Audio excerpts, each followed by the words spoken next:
Yeah. I'm well wired. One for you and one for the video, I think. So I think the one I just got's for you. That sounds better, doesn't it? So I'm going to be talking about this amazing body that we live in and its inbuilt ability to heal itself. And we know that it can heal itself because if we ever cut ourselves, it heals. Now, it will heal if we give it the right conditions. And I think everyone knows if you cut yourself, it's important to clean it and keep that skin together. And so there's a few ways you can keep the skin together. I know when I was a little girl, the neighbourhood boys pushed me over and I cut my knee on the cement path, and our local doctor, he just taped it. And it healed. It's my only scar on my knee. It healed. We don't doubt that it won't heal. In fact, as soon as any part in the body is cut or damaged, healing processes are immediately in place to bring about healing. And that same healing that happens in a cut happens all through the body. But there are certain conditions. You've got to give it the right conditions. If you keep opening that cut every day, it's not going to heal very well. And if you rub a bit of dirt or manure in it, it's not going to heal very well. And God has given each one of us common sense. And I don't know if you've noticed, common sense isn't very common today. God gave us each an amazing brain that has an ability to think, to work things out. And there's a beautiful verse in 2 Timothy 1, verse 7, where God says, I've not given you the spirit of fear, but of power and of love and of a sound mind. And I'd like to show you two different systems. And these systems are almost like black and white. And one is based on fear, and the other system is based on faith. And I believe that to experience healing in the human body, there needs to be faith. And you know what faith is? Faith's something you can't see. So when you've cut yourself, there's an element of faith to believe that will heal. And we know it will heal because it always has healed. And so this is a system that ends in life, because that's what God created us to be, living people. And living life to its very best. And I'd like to suggest that maybe that's why you're here, is because you want to know how to live life at its best. But there is another system, and it's a system that's based on fear, and really the end of that system is death. And this system is a system of truth, but this system is a system of lies. And this system is based on the fact that we were created. We were created by God with an inbuilt ability to heal. But this system states that we weren't created, we evolved. And I have to tell you that it's an affront to me to say that I came from a bit of slime. Because the Bible says in Genesis 1:26, and God created man in his own image. What an honour. And it's not just in body, it's also in mind. Now, if the human body was created to heal, all we need to give it is in the right conditions. But this system here says we weren't created, we evolved, and we don't have the ability to heal, so we've got to do something. And so there's a whole industry that's been developed on drugs, is that right? Your body can't heal, so you've got to do something to it. But you possibly know the statistics that more people die from chemotherapy than cancer. And tonight we're going to be having a look at some of the causes and how cancer happens. And it's a big subject, but we're just going to be touching on it. But God has given us other things like herbs. And in Psalm 104 verse 14, the Bible says God gave herbs for the service of man. I love that verse. When the herb comes in, it says, where would you like me? What would you have me do? And when we talk about the heart, we'll be talking about cayenne pepper. Cayenne pepper is incredible. If you're bleeding anywhere in your body and you take cayenne pepper, it'll seal the bleeding. But if you want those capillaries to open so the blood runs freer through it and becomes nice and thin, the cayenne pepper does that too. So it's like the cayenne pepper comes in and says, what would you like me to do? Open those arteries. Sure. What would you like me to do? There's a bit of bleeding there. Can you seal it? Sure. That's why I love what the Bible says. God gave herbs for the service of man. Where would you like me? Whereas drugs, they're like robots. These robots, I've got a job to do and I will do it whether you need it or not. Get out of my way, I'm just going to do it. That's why if someone's on the medical blood thinner, it's not unusual that every time they knock themselves, they bruise. Sometimes blood comes out of their nose because this robot says, I've got to thin that blood. And then the person goes on cayenne pepper, watch out, because the robot's still going to thin it. And the cayenne pepper will thin it. But you can take a bucket load of cayenne pepper a day, although I don't know anyone who does, and you will never bruise when you hit your arm. You will never have blood coming out of your nose. It's almost as if the herbs have an intelligence. In fact, medicine calls it synergism. It works with the needs of the human body. And so then we're going to go to our three-letter word. Why? If the human body was designed to heal itself, and we know that it was, why do people get sick? Why are so many people sick?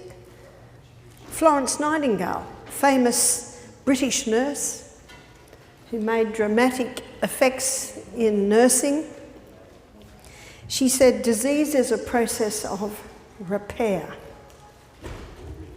Now, when you're sick, it's hard to believe that. But she said, disease is a process of repair. It's actually something that comes in for a purpose, to bring about healing. And one of the reasons some people don't heal from their sickness is because they're not aware of everything that you've got to do to bring about healing. Because the human body will heal itself if you give it the right conditions. And we're going to be looking at those conditions all. And we're going to be looking at them in relation to different diseases, because there's a little bit of fine-tuning from person and from condition to condition. And now I'm going to give you the one-letter word, I. God's government is a government of freedom. And freedom is based on free choice. God is not, he's not a tyrant. He will never force. Because God's government is a government of freedom. And in 2020, we saw a lot of our freedoms taken away, didn't we? Under the guise of safety. Well, my grandfather, he went to war as a light horseman with a total disregard for his safety to fight for my freedoms. Is that right? I'm sure we can all have grandparents, great-grandparents. And now our freedoms are slipping away from us under the guise of safety. But always remember that it's your God-given right. I choose what goes into my body and what does not go into my body. And so in 2021, when I went to get on the plane to go back to Australia, and you couldn't get into Australia unless you were vaccinated, but I'm an Australian, you can't keep an Australian out of Australia.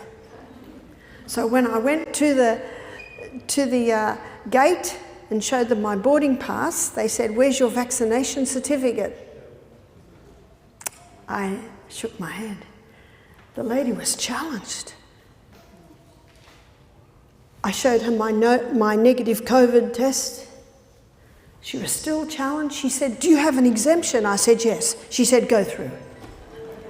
Now, I'm not sure what she meant by that, but I decided to say yes. And I got on. When I got home, they said, "How'd you get to Australia?" I said, "I don't know." Now, if she'd said to me, "Show me your exemption certificate," I would have said, "I have an exemption from the great God of heaven, that it is my right to choose what goes into my body and what does not, and to speak it with confidence and look straight in the eyes and smile." That's really hard for them when you smile. But it actually didn't get to that, so I got to Australia, and unfortunately I thought that solitary confinement had been banned, but it's live and well, it's called, going into a room for 2 weeks. But I survived. So there's our one-letter word, I choose. Remember, it's your God-given right. And if someone says to you, "But you must," you can say, with all due respect, "I choose." And if there's so much pressure, and there often is, you can say, "Thank you so much for your advice. I'm going to seriously consider this. I'll call you." You've heard, "Don't call me, I'll call you." Never forget that. It is your God-given right to choose what goes into your body. Now there's a 4-letter word, and that's time. I don't know about you, but I'm impatient. And when my daughter came to me at the age of 4, and she said, "Mum, I'm going to grow up in a minute." Now, we know she didn't grow up in a minute, did she? And I liken that to, if I'm not well, I want to be better in a minute. But you know, often we're not. Often it takes time. It took time for Emma to heal. I mean, grow. She didn't grow in a minute. She was pretty sure she was going to. But I don't think 4-year-olds know what a minute is. It takes time. But our body will speak to us, and it will tell us if we're on the right track. So whenever someone's sick, we always do this. We look at the history, because we are what we are today because of our history. Yes, conditions in utero. Yes, birth. How we're fed as children, environment. But I've got some good news. If that was all really bad, we've got a body that has an inbuilt ability to change and heal. That's the good news. So no matter what our history is, but I'm inquisitive. I want to know. And the history tells a lot. And then there are voices that come out of our body that tell us something's wrong. It's called symptoms. Now, in this system that's based on fear, there's a P in there. In this system that's based on fear, symptoms are silenced by the use of drugs. But the problem's this: when there's a symptom, it's a knock. And that knock is saying, "Excuse me, can you listen to me? Can you respond?"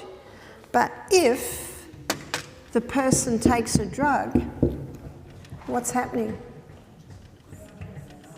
Can you see that it's still speaking, but you can't hear it? My first car had this blue flashing light if my oil got low. That's very a long time ago, isn't it? And that light annoys me, so I smash it. What a relief. I haven't got this annoying light there anymore. And then after, I don't know, I'm not a mechanic, after 10 kilometres maybe the car stops. No, the symptom is our body speaking to us. And in Exodus 15:26, the Bible says, if you will diligently hearken, which old word for listen, to the voice of the Lord thy God. That's the voice of God in your body saying, excuse me, can you do something here? A very simple one is, I'm hot, so I take my jumper off. I'm cold, so I put my jumper on. My leg's itchy, so I scratch it. They're very simple ones. So medically, symptoms are often just silenced, which of course doesn't heal. But naturally, with symptoms, you try different things. You might try a poultice, you might try hot and cold treatment, you might try a few things, and then you look at the body's response.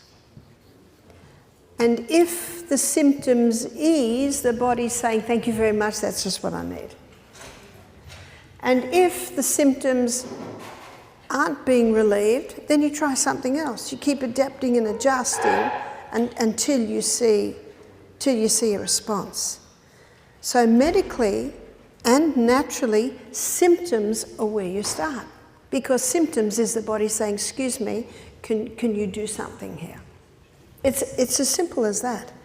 And I believe that God meant it to be very simple. So I'd like to have a look at the two main theories in medicine today on the cause of disease. I call them the two G's. There's the gene theory and the germ theory. So we'll begin by looking at the gene theory. It's not me, it's in my genes. What are the genes? It's the genetic code inside every cell. And we'll be going to the cell quite a bit because I call the inside workings of the cell the CBD of the human body, Central Business District of the human body. Everything happens inside the cell, and we are just a bunch of cells, skin cells, eye cells, pancreatic cells, liver cells, bone cells. And when you understand how the cell works, then you start to understand what it needs to heal. There's a proverb, it's Proverbs 14 verse 6 that says, knowledge is easy to him that understands. So it is my aim to give you an understanding. And when you have an understanding of how the cell works, how the body works, you begin to have an understanding of how it heals.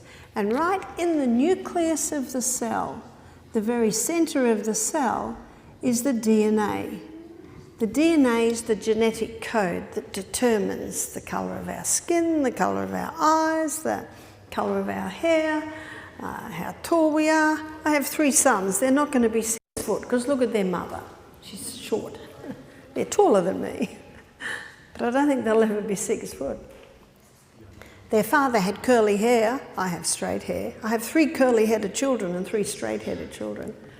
And we do it to our children, our grandchildren, our nieces, our nephews. She's got her father's eye. She's got her mother's nose. And it's all determined there in the DNA. And there are 23 chromosomes from our mother, and we have 23 chromosomes from our father. There's a huge amount of information in the DNA.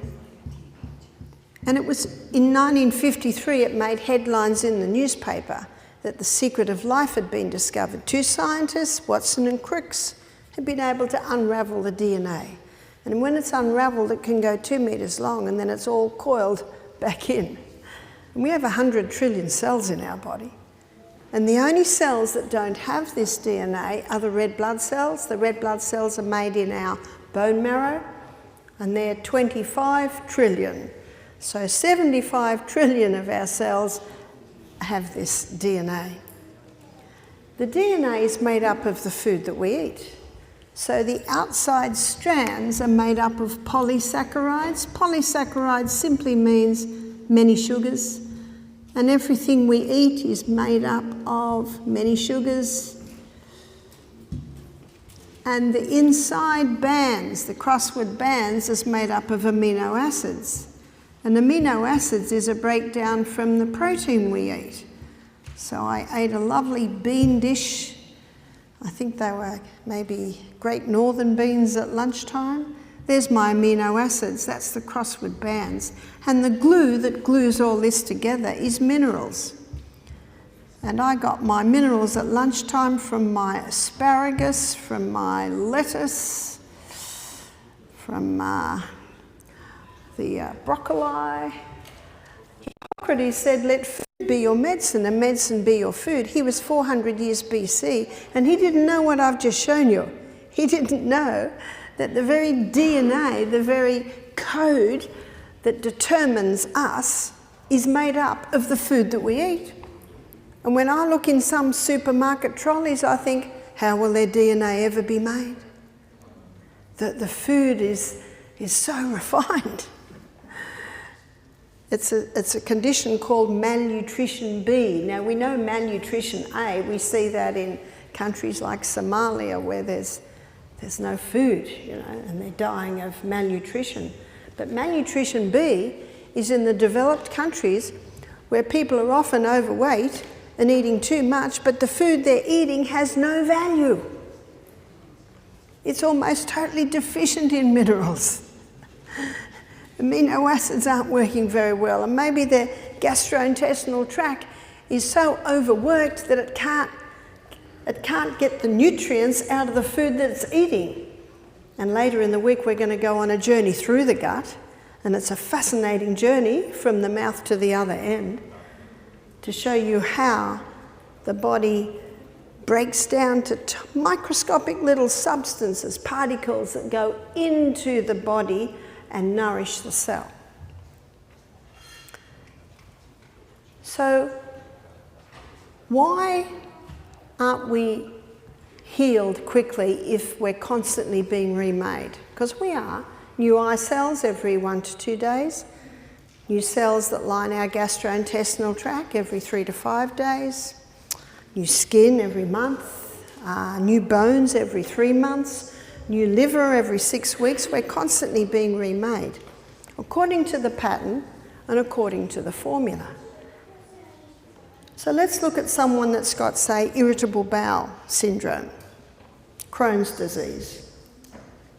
Why don't they heal in, let's be generous and say, 2 weeks, considering those cells are remade every 3 to 5 days?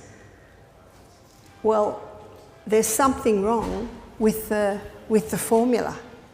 Otherwise, it'd be made right. So why would there be something wrong with the formula? Damage to the DNA. So what causes the damage? So let's make a list of what can cause the damage in the DNA. But aren't there enzymes constantly zooming up and down the DNA to heal any damage? Yes, there are. But if the person doesn't supply the nutrients to make those enzymes, can you see they're even compromised? So what causes damage in the DNA? The research today is showing that 92% of DNA damage is caused by a mineral deficiency.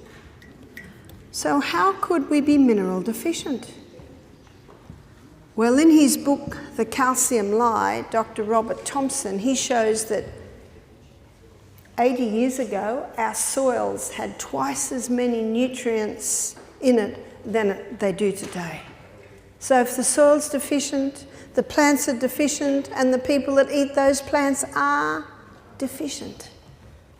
The only way you can eat food today that has the nutrients in it is really to have organic. Because what an organic farmer does, he works with the soil. He starts with the soil. He feeds the soil. Because when the soil is well nourished, the plants are nourished. For instance, one organic tomato will give you 9 times the iron of a conventionally grown tomato. Think of that next time you look at the price of organic compared to the price of non-organic. And as much as possible, grow your own. Yes, even here I noticed in your housing estates it's green. If you can grow green grass, you can grow green kale and green parsley. Just even growing greens and putting them in your food can up your mineral intake, because the food with the highest amount of minerals are your greens, your dark green leafies. So the deficient soils is contributing to this. Something else is contributing to it, and that is stimulants. There are stimulants that many people are taking today, not realising that it's leaching minerals. And probably the most famous is refined sugar. One writer said that sugar leaves our body better dressed than when it went in. Well, how did it go in? Naked, not dressed at all, no minerals, and came out of our body with our minerals. In fact, if you were to do a urine test on someone after they'd had some sugar, you would find calcium and magnesium. You'd find minerals in their urine. It's almost as if the minerals calm this pure acid down to try and stop it hurting you so much to get it out of the body. So refined sugar. Also caffeine in the form of coffee, chocolates, your energy drinks, Coca-Colas, things like this. I sat on the plane coming here and the lady next to me got a glass of Coca-Cola. And can I tell her how dangerous that is? No, she'd probably ask the flight attendant if she could be moved or if I could be moved. I actually have no right, because God's government is a government of choice. And it's her right to choose. But you know what I know? She doesn't realise. Because the advertising campaigns are lies. Isn't that true? They don't tell the truth. Have you worked that one out? When I hear what they wrote about me in the London Guardian newspaper, I can't believe anything I read in any newspaper. It's not true. But God's government is a government based on truth. And we can determine truth from lies. History, that gives us a good story. The Bible's the truth. Also, we've got common sense, haven't we? And common sense, science, true science, history, Bible, they all come together to show you what is truth. Also, what they're estimating, 7,000 chemicals in cigarettes today. So you can see that as a stimulant. Also alcohol. Not only do they leach the minerals, but they can all damage the DNA. Children are being born today to parents that smoke, and they have less alveoli in their lungs. They have holes in the honeycomb shape around their alveoli. We've got children today who are getting diabetes at 2, at 4 years of age. They haven't been on the planet long enough to damage the pancreas. No, it's the sugar habits of their parents. And it's week after week, after month, after year, just wearing out that pancreas. Our pancreas loves it when we eat food that gives a consistent, sure delivery of nutrients. There's your vegetables, your legumes, your whole grains, your nuts and your seeds. But these refined foods giving quick highs and quick lows just wear out pancreases. We've also got many children today suffering from attention deficit syndrome, hyperactivity, autism, neurological problems. And there's quite a few contributing factors to that. But one is caffeine, because caffeine disrupts the neurotransmitters in the brain. So if you've got a couple who are having that You know, a cup of coffee every day, maybe a Coke, maybe lettuce, a bit of chocolate. It's not the odd day they have it, but it's day after week after week, after month after month. It starts to damage the DNA to the neurotransmitters in the brain. So that child can be born with a tendency to autism, attention deficit syndrome. Let me give you the figures on autism. 70 years ago, 1 in 10,000. Today, 1 in 45. Why? Well, there's a few factors there. One is malnutrition B, another is the stimulating foods, but there's another one, and that's chemicals. The thalidomide tragedy is a reminder of the effect of chemicals on the development of the child, of the unborn child. I spoke to a German nurse. She was in her 80s. She said, I delivered the first thalidomide baby. She said the baby came out very easily because the baby had no arms. And it took quite a while before 2 and 2 to put together. Thalidomide was a drug given to women who were suffering from morning sickness. And then they gave birth to babies with no arms. See, our body's been created to heal. That's the truth. And there are herbs, there are different things that help it. But this lie that we evolved and cannot heal and need drugs. So what do you do if someone's got morning sickness? Sip on ginger tea, it's very good. It's not for long. It's only 9 months.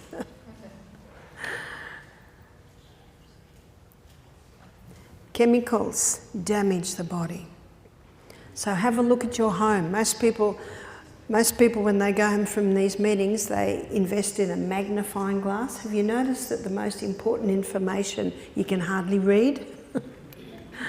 Have a look at what's in your laundry cupboard. Have a look at what's under your kitchen sink. In my laundry cupboard there's vinegar, sodium bicarbonate, some eucalyptus oil. It's got a good lid on it so the children can't drink it, but I don't know what child would want to drink that. It's time to begin investigating what's in your home. You have no say over the neighbour, you have total say over what's in your home, what's going into your body. I'm the one that chooses, it's my God-given right. So have a good look at your chemicals. But the biggest chemical company in the world is, the wealthiest company in the whole world is the pharmaceutical company. Drugs are chemicals. There are some drugs that cannot be stopped immediately.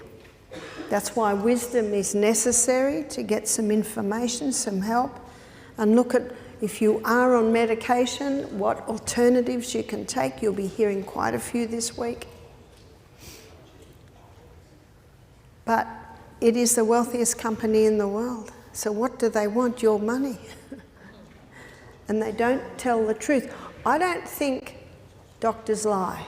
I think the majority of doctors, their aim is to help you. I have some friends who are doctors. There are some very good doctors, there are some very good plumbers, some bad plumbers, yeah? You would never get someone to paint your house when the paint's falling off their house. In every trade, there are some ethical and some non-ethical. But the most unethical company in the world is the pharmaceutical company. And because of what I'm saying tonight is probably the reason I'm banned in Australia. They don't like what you're saying, they just shut your voice down. But you know, it's our God-given right to speak, isn't it? And it's your God-given right to choose what you want to go into your body. And these drugs can damage the DNA. These chemicals can damage the DNA.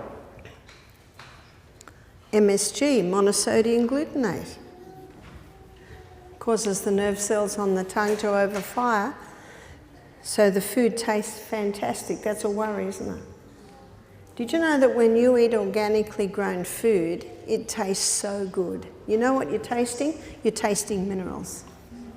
And when something's been grown without nourishing soil, which means And the microbes, as we'll also see, are a very important part of getting the nutrients out of the soil and into the plant. The food does not have much flavour.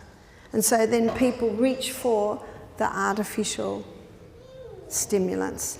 Now be careful of MSG. It's given a few different names today. Natural flavour enhancer. That almost sounds healthy, doesn't it? People look at natural, oh, must be good. Careful. There are a lot of lies around. Must be good natural. Flavour, yeah, we like flavour. Enhance. Can you see how the words, people get tricked by the words? I believe that there are a lot of people who are sick through ignorance. They don't realise that some of the things they're doing to their body is harming their body. That's why education is power. So these are some of the things that are causing damage to the DNA. Mould. You know, the Bible says if the house is mouldy, it's got to be destroyed. If there's mould in the cloth, it has to be burnt.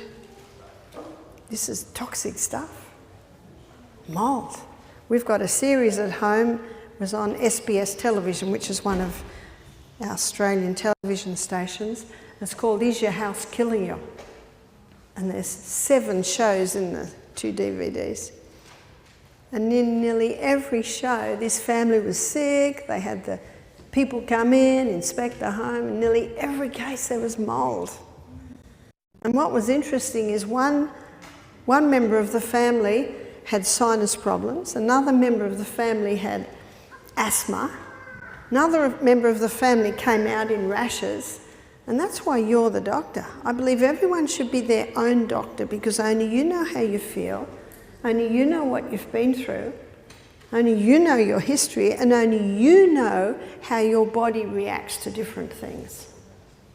So when the Bible says, if you will diligently hearken to the voice of the Lord thy God, in other words, listen to your body. And if you don't listen to the first whisper, the body will start screaming. And when the body starts screaming, it's doing damage. Listen to that first whisper. That's why you've got to say, I'm hearing you. Okay, I'm hearing you. People might think you're mad when you start talking to yourself. But you've got to listen. So your body can tell you what nobody can tell you.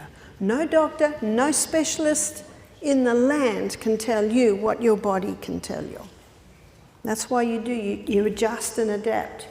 And your body will go, don't do that again. Or your body will say, I like that. It's actually that simple. And aren't you glad it's that simple? So what I'd like to look at is mould. How does that affect the body? And we're going to, when we look at mould, we're going to be having a look at the other G, which is germ. Remember, we're looking at the 2 main theories in medicine today. Our genes are causing disease. But I want you to remember something that is the truth, and that is that genes may load the gun, but it is lifestyle that pulls the trigger. So I think we're all born with a few weaknesses here and there in the genes. So genes may load the gun, but it is lifestyle that pulls the trigger. So my mother died at 51, a cripple in a wheelchair with rheumatoid arthritis. Now I'm way past 51, and you've probably noticed I'm not a cripple in a wheelchair. You've also noticed I'm not dead. Because genetics loads the gun, but it is lifestyle that pulls the trigger. And I listen, and sometimes my body says, don't do that. Sometimes there's a couple of joints that start speaking to me, and you know what I think? Yeah, didn't get much sleep on that flight. Yeah, I always eat well because I don't like what eating not well does. But they're little wake-up calls. They're little symptoms the body's saying, I have 3 younger sisters, and some of them have more aches and pains than I do because they don't quite live like I do. And when we get together, we talk about the weather. Then we remain friends. Because it's our God-given right to choose what we do to our body. So when I meet with my sister, who's a doctor of archaeology, and we meet in a little cafe and she's having her cappuccino and I'm drinking my peppermint tea, I don't say a thing to her about her cappuccino. But Barbara, you know the dangers of caffeine, you know what it does to the neurotransmitters in the brain. Will she appreciate me telling her that? No. And I have no right to tell her that. But if she says to me, Barbara, why don't you have a cappuccino? I'll say, I'm so glad you asked. It's actually because I know that it'll disrupt the neurotransmitters in my brain. And have you seen the book Caffeine Blues? He goes right into that. She says, okay. And then I'll say, that's a very pretty dress you've got on today. Where'd you buy that? Then we remain friends. You see that? And sometimes people say, but Barbara, they should know. They've got to be told. Well, a man convinced against his will be of the same opinion still. Your biggest voice that you can give to your family and friends is your life. Is your life. And the fact that I'm not having a cappuccino and I'm having my peppermint tea, that's a loud voice. Did you hear that? It's a loud voice. And you know what my smile says? I'm very approachable and I'm not judging her. So when Michael and I are sitting at a restaurant for breakfast, and I see the people over near, just from me, and they've got white bread and white cereal and coffee and, all the things that I know contribute to diabetes. And I see the man with a black bag, and he opens the bag, he gets an injection out and he injects his leg and then he eats. So I know exactly. He's just injected himself with insulin to allow him to eat the jams and the sugars and the... Can I go to him and say, excuse me, but did you know that if you stopped eating all that, you wouldn't have to inject yourself? Waiter, can you call the police? I'm being harassed by this book. And can he come to me and say, excuse me, but that's too much papaya. I just about eat all their papaya. You should, no. So remember that. Remember to live the life and to smile. It's a very powerful thing. So genetics may load the gun, but it is lifestyle that pulls the trigger. And as we go through this series, you'll start to see that the conditions that your body needs for healing, it will heal if you give it the right conditions. So I trust that I've shown you that genetics doesn't cause disease. It may be a factor, but the study of epigenetics shows the effect of lifestyle on our genes. So I obviously have strong inherited genes towards rheumatoid arthritis, but I can switch those genes on and off by what I do to my body, by how I live, by my lifestyle and by my food. Or I can switch them on by deciding to go to bed at 2 o'clock every morning and have tea and coffee all through the day and lots of meat and lots of acid-forming foods, and we'll be looking at that later in the week. So I can choose because it's my God-given right. But many people choose to do wrong by their body, not knowing it's wrong, not knowing the effect that it's having on their body. So what role do germs play? Do germs play a role? The whole world closed down because of a virus. I trust that the majority of people looking back on 2020 realise that we were not told the truth there, and 59 million people did not die. What is a germ? It's a microorganism. And microorganisms, as the word implies, are microscopic. Microscopic means you cannot see them. You cannot see them with the naked eye. And organism means that they're living. And microorganisms are everywhere. They're in the air we're breathing. They're on every surface area.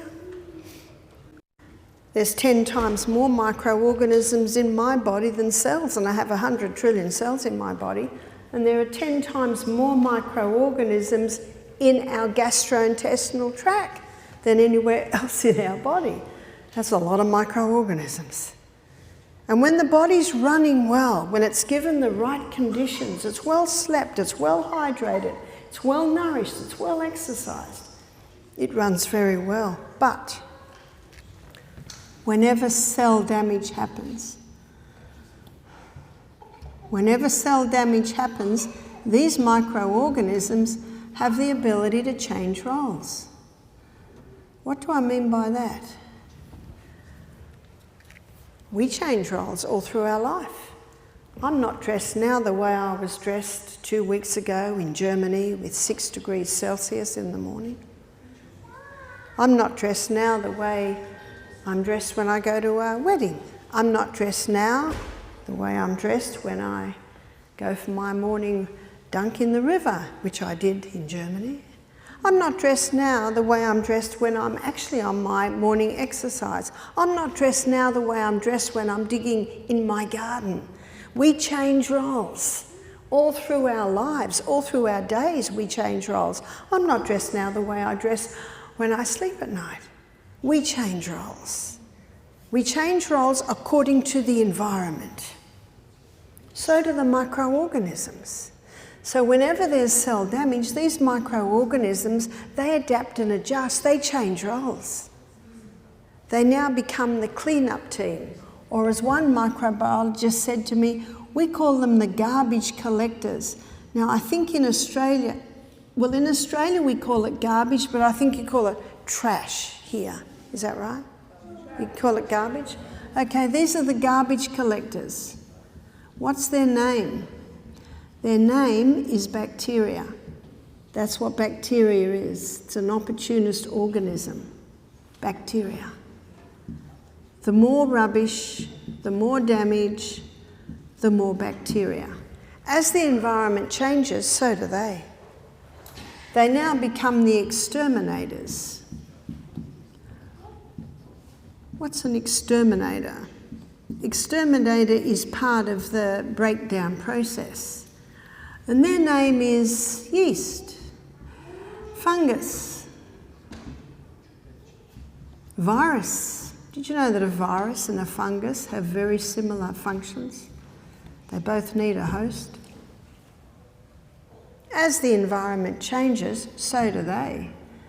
They now become the undertakers. What do undertakers do? Undertakers take away dead things. So what's the undertaker's name? The undertaker's name is mould. That's what mould is. That's what it does. It's actually the final stage in the cycle of life. What I have drawn for you here is it's called the carbon cycle, or the cycle of life. And the carbon cycle states, nothing's created, nothing's destroyed. It just changes form. And the whole point of the carbon cycle is to bring matter back to dust.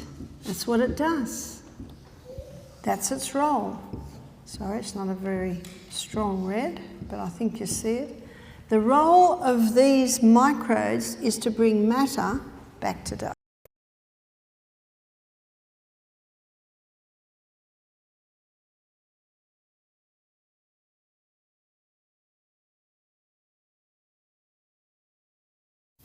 But what's happening in some bodies today is that process is happening, and that breakdown is happening in the body to the point that these can actually be causing disease. They will only be where they're getting well fed. They will only be where the environment is right.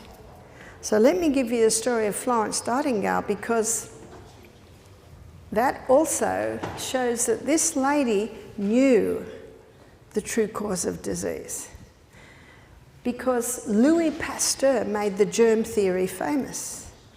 What's Louis Pasteur's theory? Germs cause disease.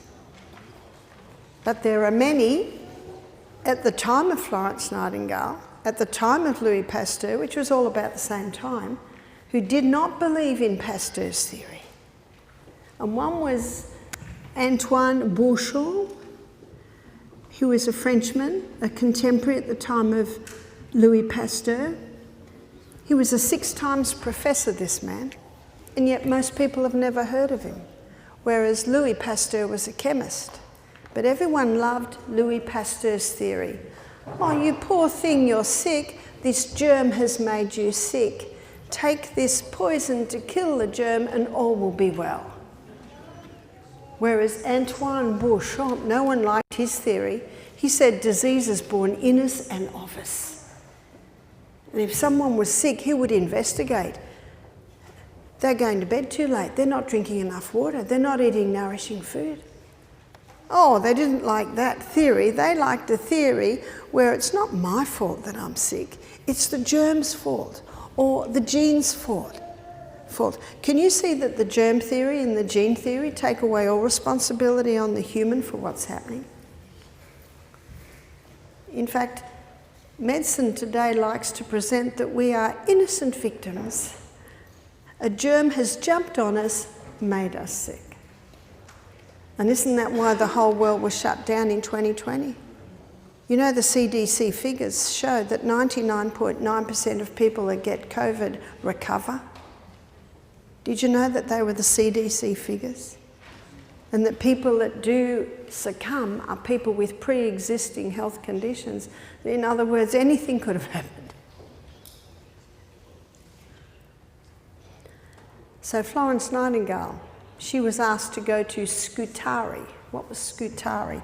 Scutari is a port where the wounded were being taken in the Crimean War. Now, the Crimean War was happening in about 1854, and a news correspondent, he went over to report on the war effort. And when he got to the hospital in Scutari, he was shocked to find that the death rate in the hospital was 50%. In other words, the death rate in the hospital was greater than the death rate on the front line. So here's Crimea, and the British and the French were fighting the Russians. The wounded were put in boats in the Black Sea and sailed down to Scutari. And in Scutari there was ex-Turkish army barracks. That was the hospital. And so the war correspondent had a look at that and was just shocked at the conditions. So he went back to England and he wrote a newspaper article. He said, "Did we raise our young men to rot in this hospital?" So the British people rose up. They were their sons, they were their grandsons, they were their nieces, their neighbours. So very quickly the British government sent Florence and 35 nurses over to see what they could do. Florence was horrified at the conditions, and she knew as a woman she was limited, so she contacted her father. She said, "I want a shipload of clean linen, clean bandages, clean beds." And she contacted friends in the British government. She said, "We need a sanitary commission sent up to come over and assess." And what the sanitary commission found was that the hospital was built in a swamp. It was several stories high. They found a dead horse in the swamp and a dead dog in the swamp, and the men were drinking the water out of that swamp. In fact, when you look at the conditions, it's a miracle that only 50% died. There was raw sewage in the corridors. The plumbing wasn't such that it could handle so much. The doctors were not washing their hands between operations. They said, "Well, my hands are already covered in blood. What does it matter?" So why did Florence know that you must wash your hands? Why did Florence come in and start cleaning and scrubbing? She read her Bible. And she read in Leviticus that when all of those Israelites, millions of them in the desert, God gave Moses strict cleanliness rules.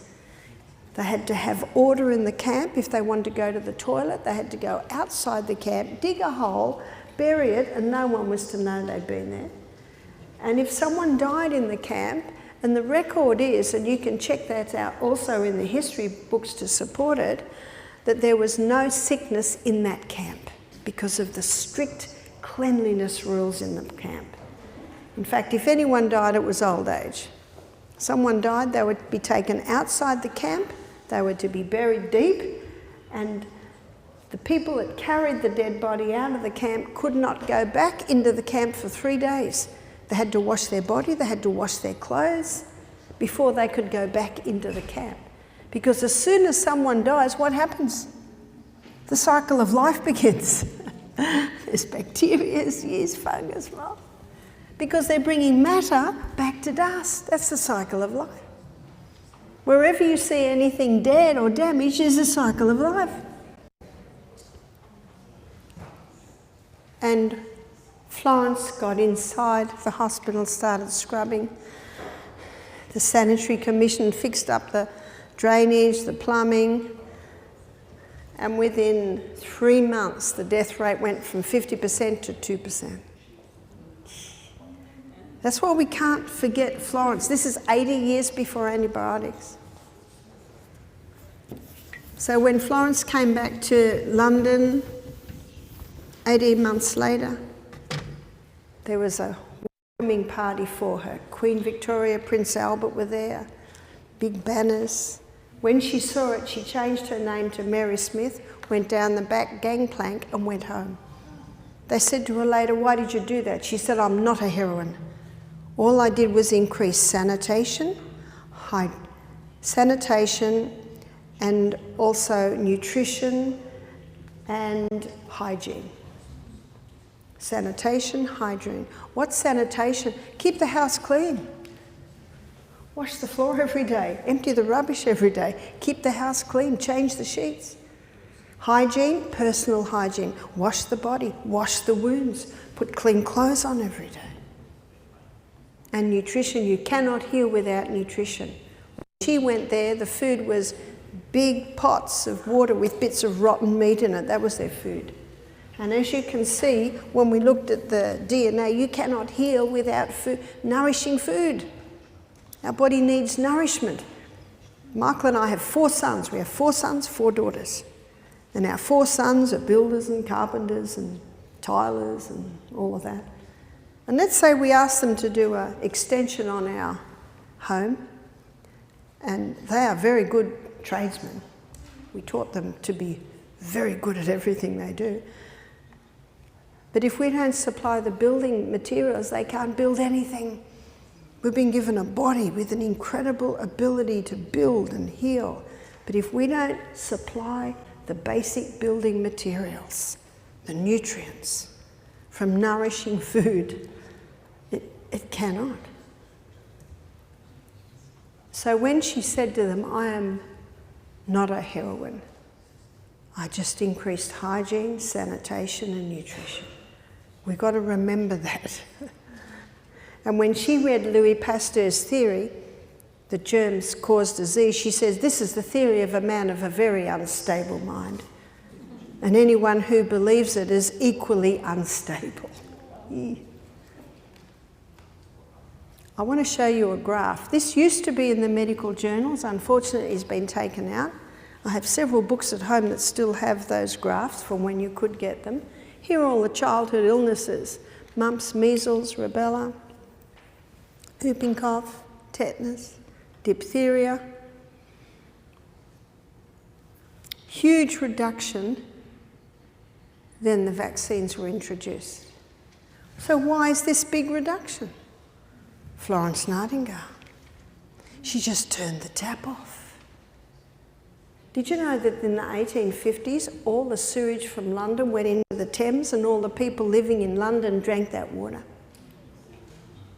Have you seen pictures where there's raw sewage no wonder the Black Plague happened. But an extensive sewage system was put under the streets of London, and we don't see the Black Plague there anymore. You see, there's this huge reduction because of an increase in hygiene, sanitation and nutrition. That's what made the change. Florence Nightingale just turned the tap off. just like she did in Scutari. She just turned the tap off. She just cleaned it up. So there's nothing for these guys to do. We've got another graph today. Attention deficit syndrome, hyperactivity, autism, epilepsy, cot death. Eesh. Children aren't dying from infectious diseases, have you noticed?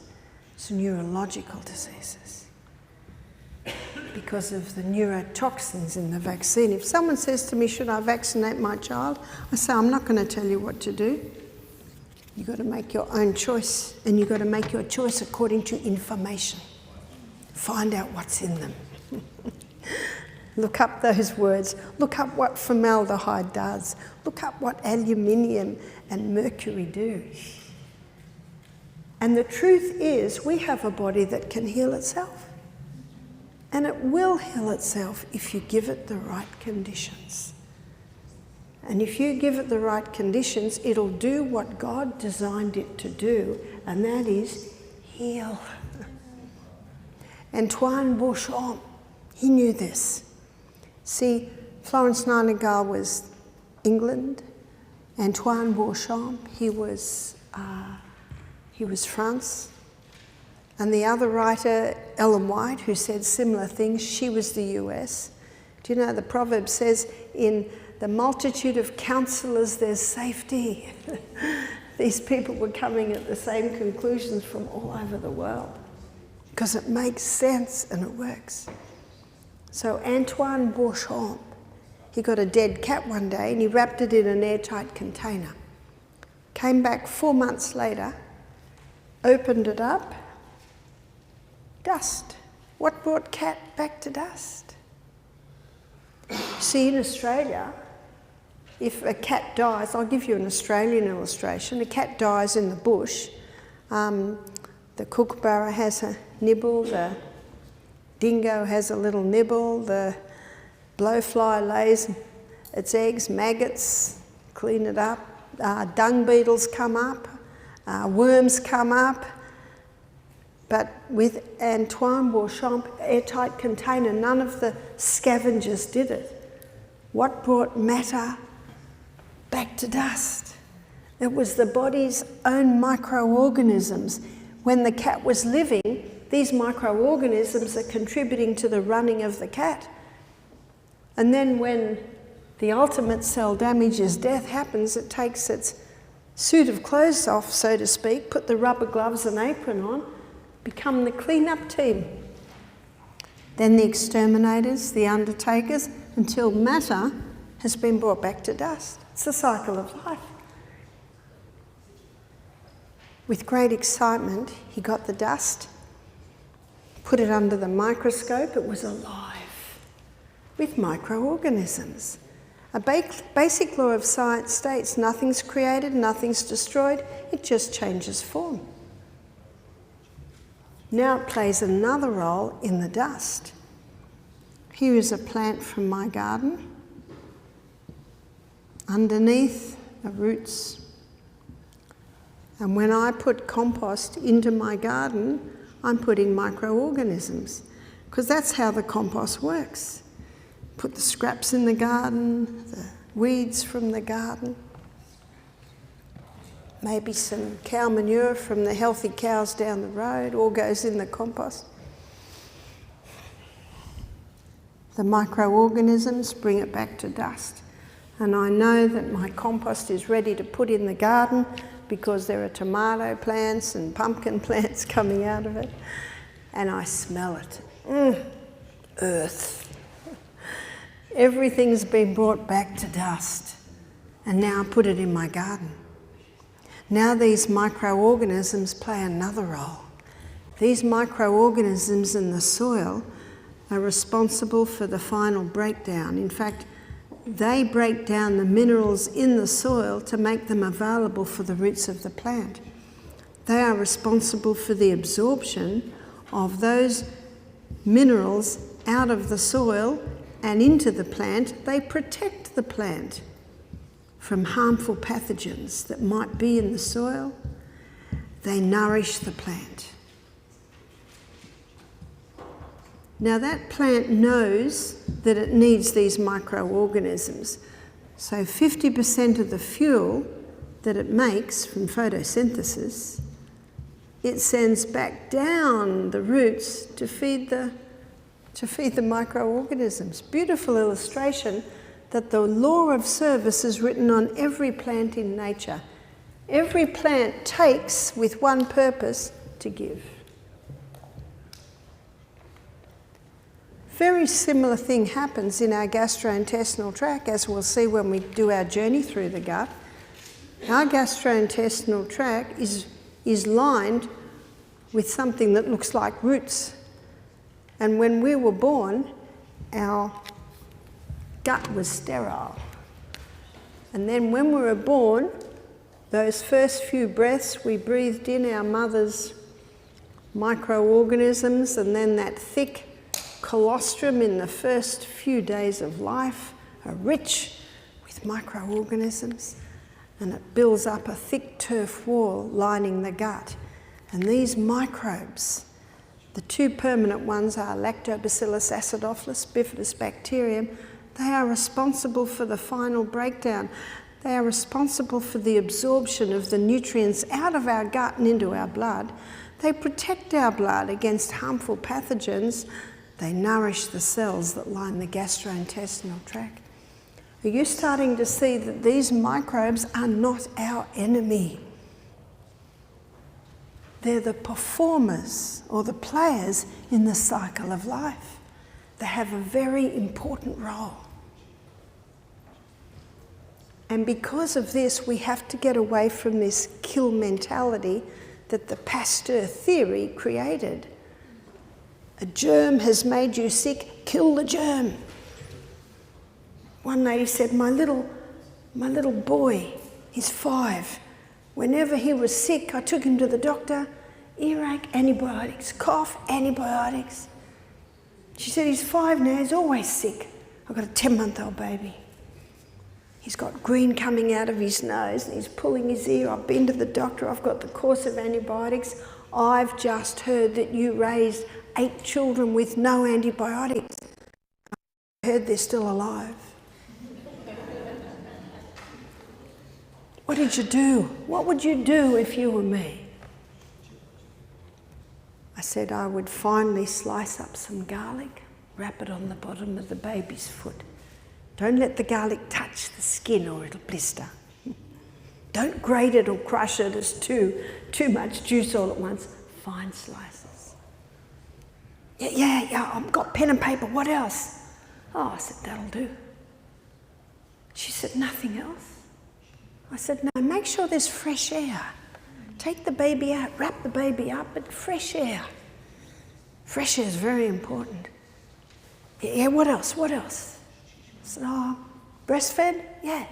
Good, just breastfed while he's sick. Nothing else, just breast. What else?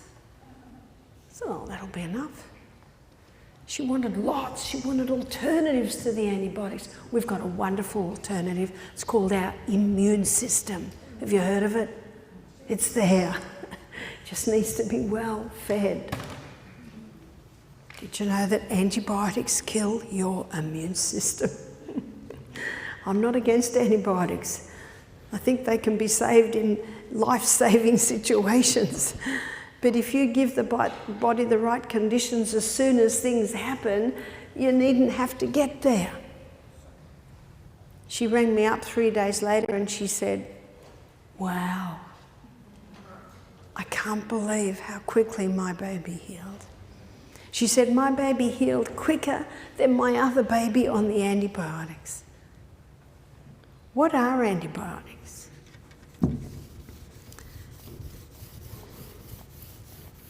In most doctors' surgeries in Australia, I don't know if it's here, they've got a sign that says the World Health Organisation's biggest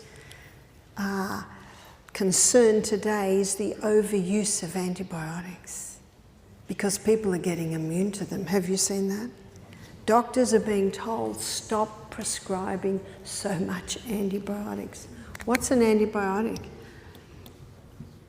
I want you to look at the word here. An antibiotic means against life. Got that? That's what it means.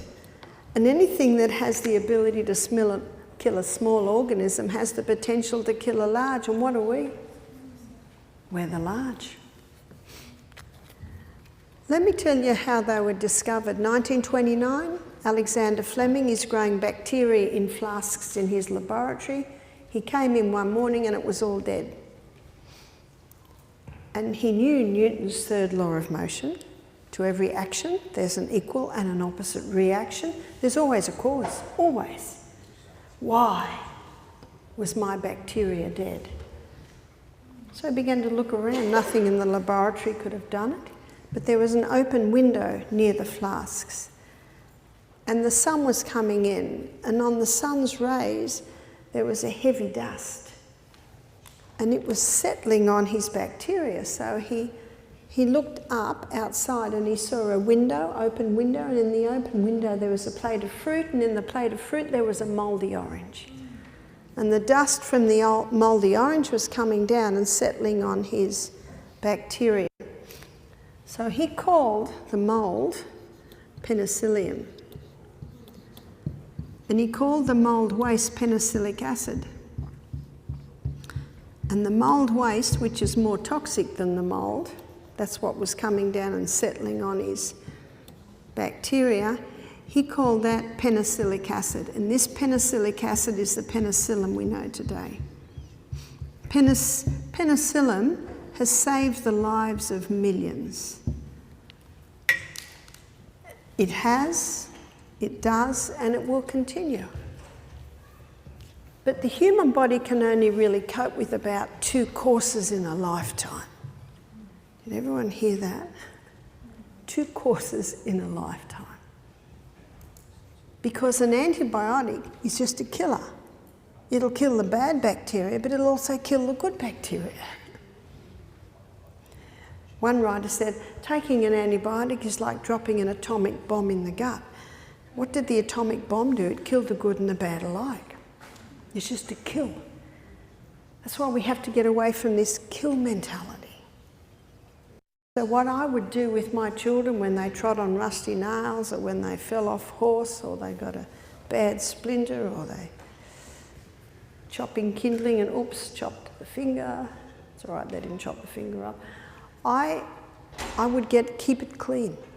I would keep it clean, and I would dress it every day. And if it looked like there was a bit of swelling or pus, I'd put a poultice on it. By the end of the week, you'll know all these bits and pieces. And I never, ever had to give them an antibiotic.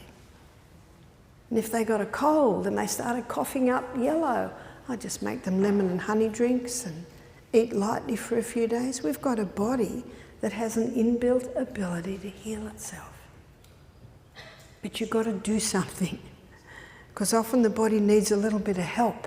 That's where your herbs and your water treatments can come in to help.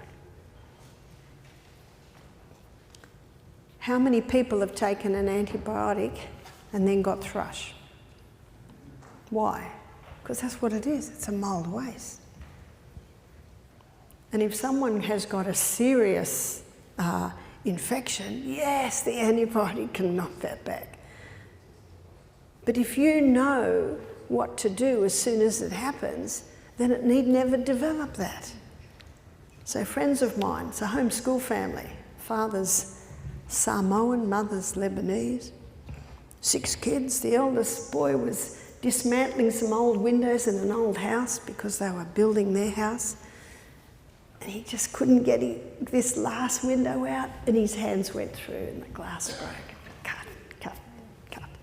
Cut himself quite badly. They rang me from the hospital. I said, it's quite bad.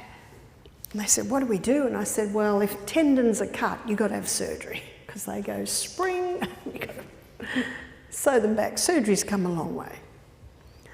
And he's a pianist. You want full use of it. He's only 19. I said, yeah, surgery. If it didn't cut tendons, you might have got away with it. So they rang me back and they said, we've got a problem. No surgeon will do the operation unless he's on antibiotics. And Joel refuses to take antibiotics. I said, oh. Well, I said, you can cope with one course in a lifetime, but there's not a problem, it's just in case. So they talked to Joel and Joel said, nope, I'm not taking the antibiotics. 11 health professionals talked to him and he said, nope. Finally, they found a surgeon that would do it. Now, when they put you under surgery, I used to work in the operating theatre, they scrub it. They get hydrogen peroxide in it. They really clean it well because they know you leave any little bit of dirt in, well, this is going to have to come along and clean it up. So we've got to clean it. They stitched it, did a very nice job, bound him up, and they didn't change it again for 48 hours. They do that now because changing it too often can interfere with the cells starting to heal.